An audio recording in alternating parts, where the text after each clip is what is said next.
مساء الخير. اتبعت لي شوية أسهم مطلوب مني إن أنا أحللها، اتبعتولي على القناة بتاعت اليوتيوب. فخلينا نشوف كده. أول سهم معانا سهم الإسماعيلية. طيب احنا خلينا نبص الأول على الفريم الكبير.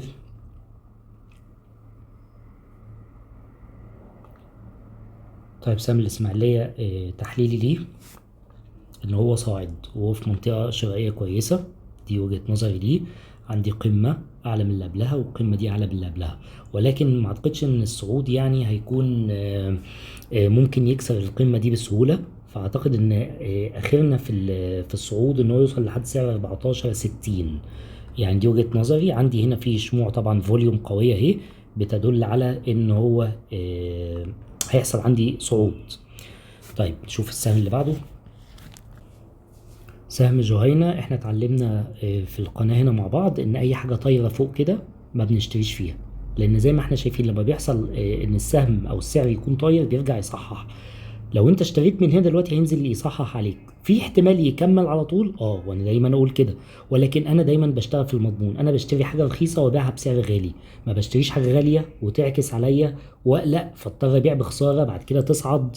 فده انا ما انصحش بالشراء فيه الا لو نزل للمستويات اللي انا هشاور عليها دلوقتي. يعني لو لقيت، احنا نرسم كده قناة بسيطة يعني سريعا، يعني لو نزل لحد ارضية القناة دي ممكن نبدأ نفكر في الشراء. وكمان ان هو يعمل لي على الفريم الاصغر نموذج يدل على الشراء. يعني مش اول ما يخبط في القناة دي احنا بنشتري، برضه لينا تحليل بيقول لنا هو كده خلاص خلص هبوط ولا لا، لان ممكن يخلص هبوط ويصعد وممكن برضه يكمل شوية هبوط. طيب ده سهم جهينة. نشوف السهم اللي بعده.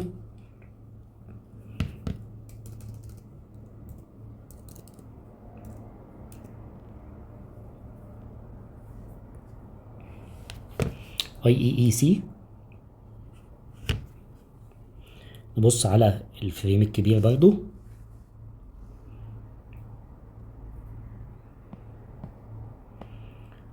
برضو مش من الحاجات اللي انا افضل ان احنا نشتري فيها. انا بالنسبة لي في هنا لسه قناة هابطة، ممكن السعر يصعد يصطدم بالقناة اللي عندي دي ويكمل هبوط تاني، يعني زي ما حصل عندي في المنطقة دي. فانا ما افضلش الشراء من هنا. امتى ممكن افكر في الشراء؟ لما يكسر لي القمة اللي عندي هنا دي. شايفين القمة دي كده؟ لما السعر يكسرها، يكسر المنطقة السعرية دي اللي هي عند 35 مثلا، نبدأ ان انا افكر في عملية شراء. نشوف سهم تاني.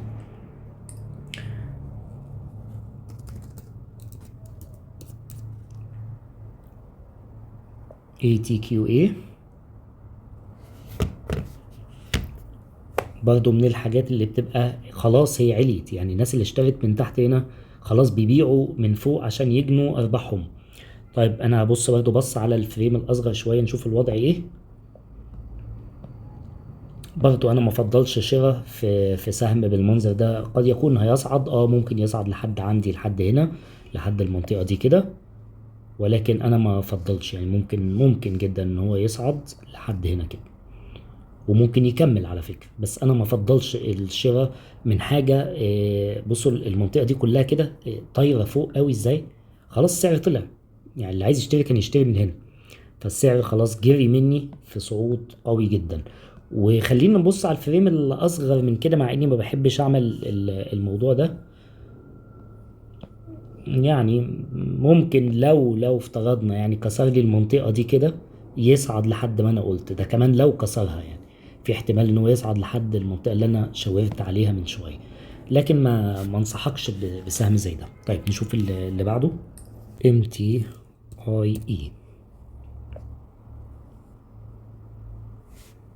نفتح الفريم الكبير كده قبل اي كلام. الاتجاه العام صاعد، ولكن عندي مشكلتين. ان ممكن يحصل جدا تصحيح ينزل لحد هنا، وخصوصا ان النموذج اللي عندي هنا الصغير ده نموذج انعكاسي. ده نموذج انعكاسي، فممكن جدا ان السعر يكسره وينزل معايا هبوط عنيف لحد القناة السعرية اللي قدامنا. فأنا أفضل لو هتشتري اشتري لما ينزل السعر شوية لحد ما يصطدم بالقناة السعرية اللي عندنا دي. ولكن هو طبعا مكسر قيمم هنا، يعني الاتجاه العام هيصعد في صعود عندي هيحصل، بس أعتقد هيحصل تصحيح الأول، لأن كل اللي شاري من تحت هنا بدأ يجي هنا وخلاص بدأت القوة الشرائية تضعف. يعني القوة الشرائية مش مكملة رأسي، لا ده هي بدأت إنها تمشي شوية بتضعف، فهتبدأ إنها يحصل عندي هبوط على الفترة الجاية. كل الناس اللي اشترت منها عايزة تبيع عشان تجني الأرباح. وعندي ديول شموع كتير قوي، لو انت واخد بالك ديول الشموع دي اسمها ريجكشنز، بتدل على ان هيحصل عندي احتمال يكون في قوة بيعية قوية هتيجي الفترة اللي جاية. ده وجهة نظري. طيب نشوف اللي بعده.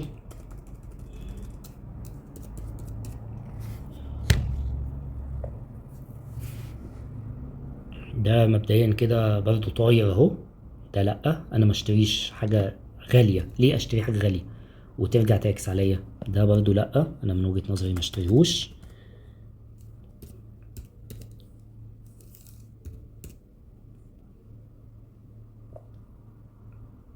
ACAMD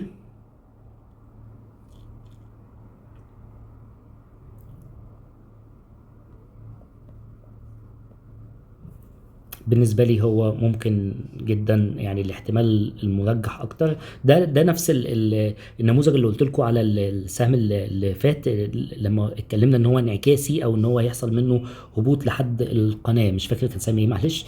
فهو نفس الفكرة اهو، كسر بهبوط قوي، فانا بالنسبة لي ممكن يكمل شوية هبوط. ما انصحش برضو بالشراء في حاجة زي كده، ما انصحش، رغم ان انا عندي هنا فيه اهو نموذج دبل بوتوم على الساعة، قاعين متساويين، وبعد كده كسر الخط بتاعي اللي هو العنق ده اللي هو القمة دي، ورجع صحح السعر. ممكن يصعد، ممكن يصعد، ولكن الاحتمال الاكبر بالنسبه لي في حاله زي كده هي الاحتمال الهابط. يعني لو جينا بصينا كده هلاقي اهو السعر هو اللي بيقول مش انا، بيقول لي انا ماشي دلوقتي الفتره دي، كل الفتره دي ماشي في اتجاه هابط. فانا ما انصحش برضو بالشراء في في ده.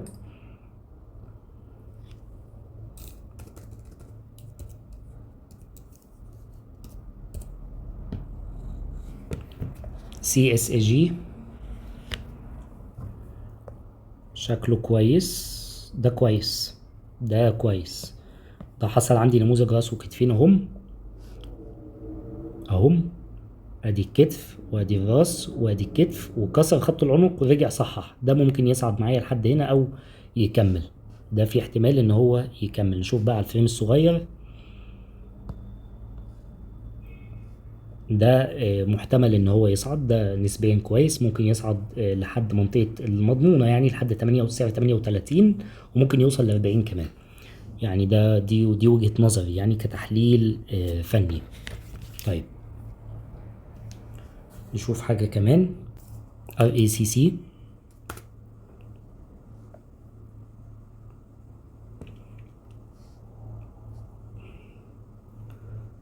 راية، لو كنت هتشتري فهو كويس نسبيا. يعني انا شايف ان هو كويس، هتستهدف فيها منطقة 6.5. نسبيا كويس يعني. ما بحبش زي ما قلت الحاجات الطايرة دي، بس هو خلاص هنا عمل لي كون لي نموذج انعكاسي ان هو هيبدأ رحلة صعود على الفريم الصغير، وشمعت عندي فيها هو شموع اهي، فوليوم قوية قوي لصعود. فهو ممكن جدا ان هو يصعد معاك لحد زي ما قلنا سعر 6.5 هيكون مناسب. فهو كويس، يعني كويس لعملية الشراء. اخر حاجة معانا النهاردة، ارجو الناس تعمل شير للقناة، عشان اي حد محتاج او عنده مشاكل في موضوع التحليل او هيشتري حاجة. يعني الناس يعني دي فرصة كويسة ان احنا بنحلل للناس مجانا كده، بنقول له وجهة نظرنا، فمحدش يشتري حاجة غلط او كده. فارجو ان القناة تتعمم شوية، يعني يعني اقل حاجة تعمل على الاقل لايك بس عشان القناة ايه توصل لاغلب الناس. برضو ده كويس جدا، ده كويس جدا، فرصة شراء حلوة قوي. عندي هيوصل ممكن السعر لحد 72. خلينا نبص على الفريم الكبير، برضه هو كويس. يعني بالنسبة لي هو طاير بس رجع صحح، واخدين بالكم الفرق؟ يعني ما جيتش قلت لك اشتري هنا، جيت قلت لك اشتري بعد ما نزل شويه. ممكن ينزل علينا حبه كمان، وارد جدا ينزل علينا حبه كمان، ولكن في النهايه هو كويس وسعره كويس جدا كمان مناسب. ما هوش يعني ما فيش شركه هتنزل اكتر من كده هتروح فين، هتبقى بصفر يعني. فهو سعره كمان اعتقد ان هو مناسب للشراء. كده احنا خلصنا شويه الاسهم اللي معانا النهارده، وان شاء الله لو في اي اسهم عايزيني احللها اكتبوها لي في كومنت تحت الفيديو.